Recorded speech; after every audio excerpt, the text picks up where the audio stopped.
Good evening students. Today's video is about important question for board exams. Let's start the video.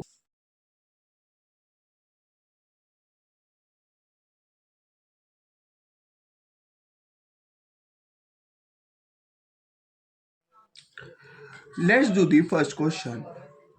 Furniture account debit to Messrs Furniture Mart account 2,50,000 rupees. Messrs Furniture Mart account debit to equity share capital account to security premium reserve account. Now in this type of question we have to calculate the equity shares issued. Here the purchase consideration is 2,50,000 rupees and the face value is 100. Premium is 25 rupees. So the total amount of the share would be 125 rupees.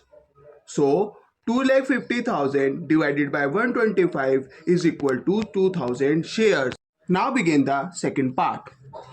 Here the Aman business was purchased. So the entry would be plant account debit, stock account debit, land and building account debit, goodwill account debit to sundry creditors account to Aman Limited account. Here the goodwill is the balancing figure. Next entry would be Aman Limited account debit to bank account to equity share capital account. 30,000 would be the amount of bank draft and the remaining amount is of the equity shares. Now students try the second question and later on I will give the answer to you.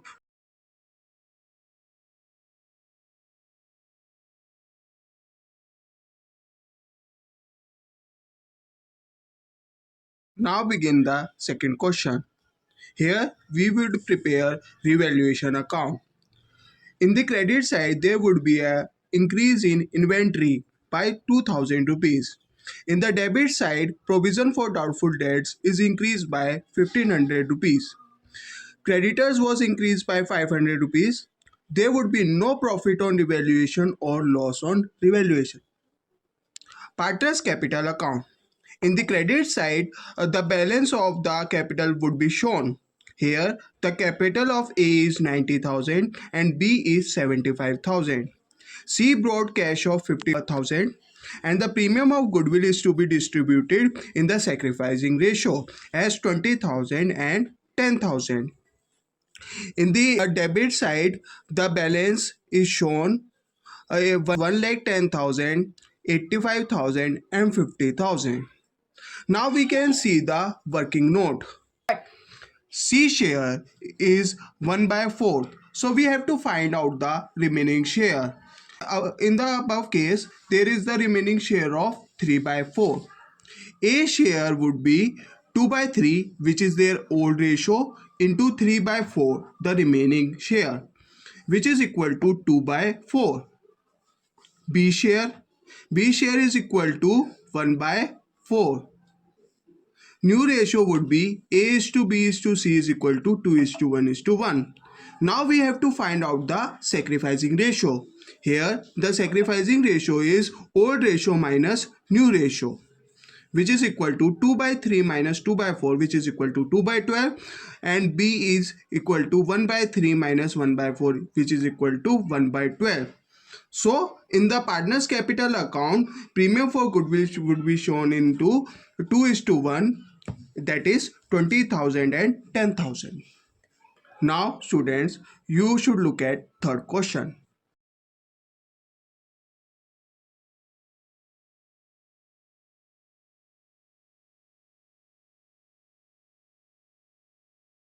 So we start with the third question.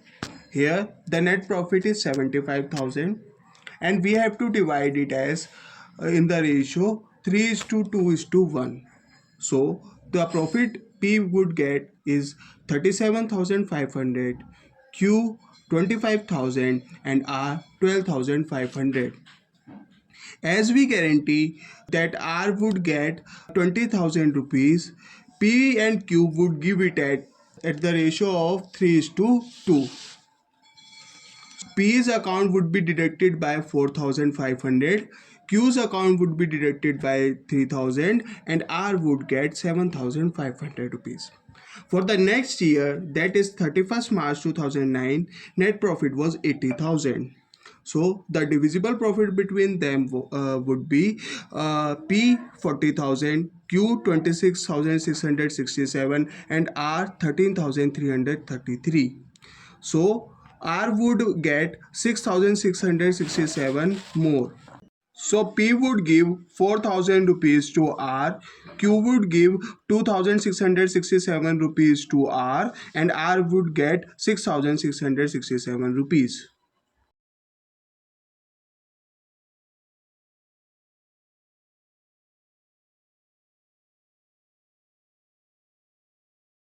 Now start with the fifth question.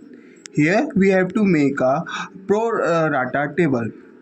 Here, applied share is 60,000 and allotted share is 30,000. And there is two category. First is A and second is B. In first category, 40,000 people applied and they were allotted 20,000 shares. And in B category, 20,000 shares were applied and allotted were 10,000. So the application money received on rupees and application money used in this was 60,000 and 60,000 was transferred to allotment. In the second category, 60,000 rupees received as application money and use and 30,000 is used. So the remaining amount was transferred to allotment account. Value of the application allotment first call second call was given as application 3 allotment 4 first call 1.5 second call 1.5. So the journal entry would be bank account debit to share application account and the entry would be made by 60,000 shares. So 60,000 into 3 is equal to 1,80,000 rupees. Now the next entry would be share application account debit to equity share capital account to share allotment account. Share application would be debited by 1,80,000 and equity share capital would be credited by 90,000 rupees and share allotment would be credited by 90,000 rupees. Next entry would be share allotment account debit to share capital account as the allotment being made due. So the amount would be 1,20,000 at the debit side and 1,20,000 at the credit side. Now the next entry would be bank account debit, calls in arrears account debit to share allotment account. Bank would be debited by 11,300, calls in arrears would be 700 and share allotment would be credited by 1,20,000 rupees. Share first call account debit to share capital account being first call made due. So the entry would be done by 30,000 into 1.5 which is 45,000 and next entry would be bank account debit to share first call account. 3,000 shares was not a shareholder of 300 shares did not give 1.5 rupees. So 45,000 minus 300 into 1.5 which is equal to 44,500 rupees. Next, share second call account debit to share capital account which is due by 30,000 into 1.5 which is equal to 45,000. Next entry would be bank account debit to share second call account. Here also 300 shares did not pay the second call. So the amount would be 44,500 rupees. If there is call in arrear, then we could write in two ways. First, bank account debit calls in arrears account to first call account and it can also be written as bank account debit to first call account. Here the amount which is given in call in arrears is deducted from the amount to be received. In the allotment, call in arrears can be calculated as Ritesh, who had applied for 1400 shares, were allotted 700 shares. Application money received is equal to 1400 into 3, which is equal to 4200 rupees. The company used 700 into 3, 2100 rupees, and the excess money, which is equal to 2100, would be used by the company in the allotment. In the allotment, he had to give 2800 rupees. Excess money was deducted from it, which is equal to 2100, and 700 was the amount that he defaulted. So in the above entry, calls in arrears would be 700 rupees. Now students, look at the sixth question.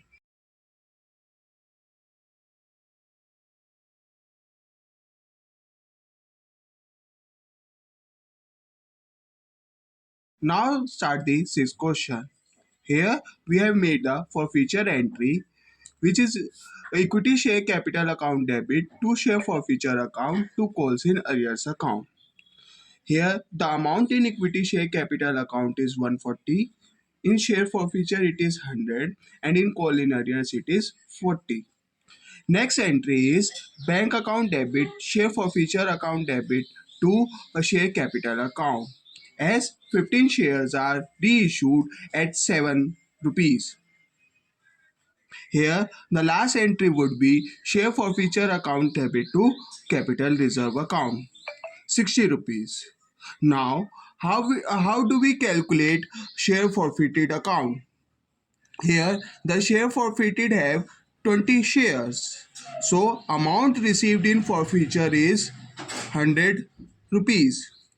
So, amount that can be used in reissue is forfeited amount divided by forfeited shares into reissue shares. So, it is equal to 100 divided by 20 into 15, which is equal to 75 rupees. And in the above entry, and company use share forfeiture of 15 rupees. So 75 minus 15 is equal to 60 rupees. Second part. Equity share capital account debit, securities premium reserve account debit, to share forfeited account, to share allotment account. Here, the shareholder did not pay the security premium reserve. Next be bank account debit, share forfeiture account debit to share capital account. The amount is 640 in the bank account. Share forfeiture it is 160 and the total is 800 rupees. Next entry would be share forfeiture account debit to capital reserve account, which is equal to 240 rupees. We have to do a working calculation. Here the forfeiture amount is 450 rupees. So amount that we can use in the reissue of shares is forfeiture amount divided by forfeited shares into reissue shares. Here company can use the forfeited amount of 400 rupees. So the company used 160 rupees as forfeited amount, and the remaining amount, which is equal to 240, was transferred to the capital reserve account. Now look at the seventh question.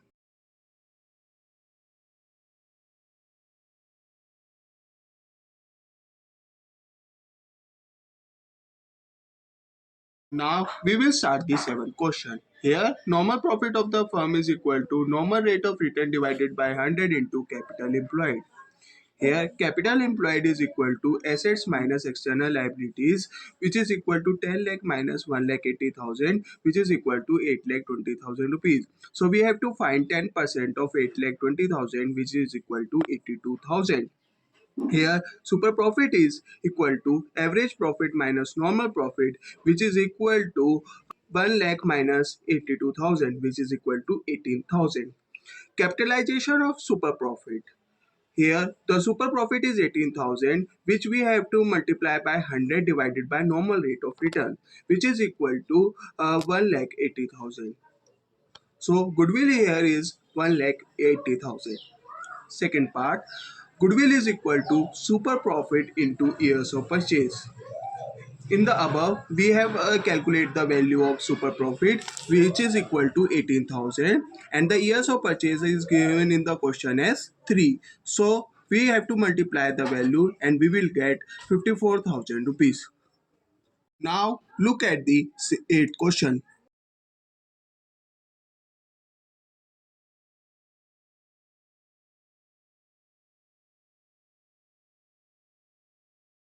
Now we will do the eighth question. Here we have to prepare the Sonika's capital account. Here the capital of Sonika is 1,50,000 rupees. We have to divide the reserve fund in the old ratio and she will get 60,000 rupees. By interest on capital is equal to 4,500 rupees. As she died during the midway, so we have to divide the profit in the old ratio, which is equal to 20,000 rupees. Here the goodwill is 2,40,000 rupees. So the amount will given to the Sonika's executor, which is equal to 4,74,500 rupees. To do some calculation related to the question. Here, goodwill share of Sonika is equal to 2 by 5 into 6 lakh, which is equal to 2,40,000 rupees, which should be given by the partners remaining in the gaining ratio. Share of profit is equal to 2 lakh into 3 by 12 into 2 by 5, as Sonika died after 3 months, which is equal to 20,000 rupees, and the amount would be written as by P&L suspense account 20,000 rupees.